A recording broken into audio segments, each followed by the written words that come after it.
வீடு ஏறி வந்து பேசுற அளவுக்கு வந்துட்டாங்களா? இன்னையோட அவங்களுக்கு ஒரு முடிவை கட்டுறேன். ஆறுமுகம் நில்லுடா. எங்கடா போற? மா, இதுக்கு மேல என் கையை கட்டி போடாதாமா. இன்னைக்கு அவனுங்களா நானான்னு பாத்துறேன். நீ அவனுங்கள எதுவும் செய்ய வேண்டாம். சிவா இந்த பிரச்சனைய பாத்துக்கிறேன்னு சொல்லிட்டான். நீ பேசாம உள்ள போ. மா, அவங்க வீடேறி வந்து மிரட்டிட்டு போயிருக்காங்க. நாம பொறுமையா இருந்தா அவங்க நம்மள சொம்பைங்கன்னு நினைச்சிருவாங்கம்மா.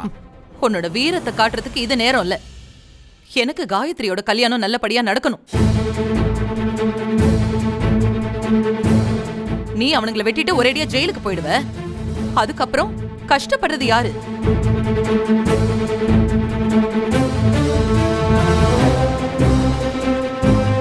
நீ அன்னைக்கு சம்பத்தோட கைய வெட்டாம இருந்திருந்தா இன்னைக்கு இவ்வளவு பிரச்சனை வந்திருக்குமாடா? முன் கோபத்தாலதான் காயத்ரியோட வாழ்க்கை இப்படி ஆயிடுச்சு. முதல்ல நீ உள்ள போ. சொல்றேன்லடா, முதல்ல உள்ள போ. போடா. அண்ணா வா, அண்ணா வா.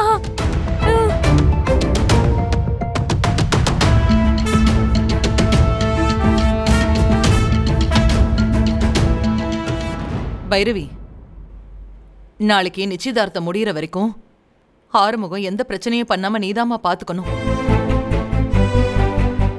நாளைக்கு இந்த நிச்சயதார்த்தம் எந்த தடங்களும் இல்லாம நல்லபடியா நடக்கணுமா? நல்லபடியா நடக்கும் அத்தை, நீங்க ஒண்ணும் கவலைப்படாதீங்க.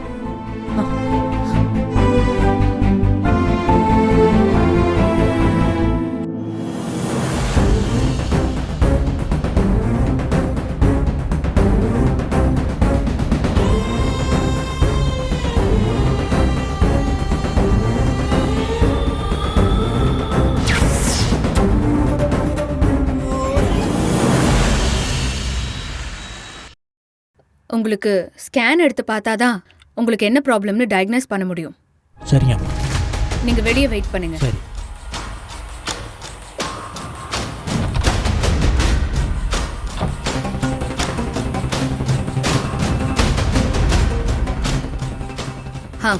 சிஸ்டர், அவரை கூட்டிட்டு போய் முதல்ல ஸ்கேன் எடுங்க. ரிப்போர்ட் வந்த உடனே என்கிட்ட கூட்டிட்டு வாங்க. Okay madam.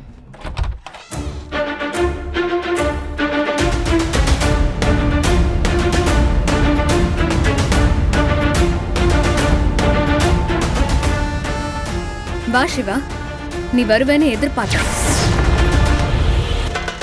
நான் சொன்னதெல்லாம் சிந்து உன்கிட்ட சொல்லிருப்பாளே. ரொம்ப பயந்துட்டியா?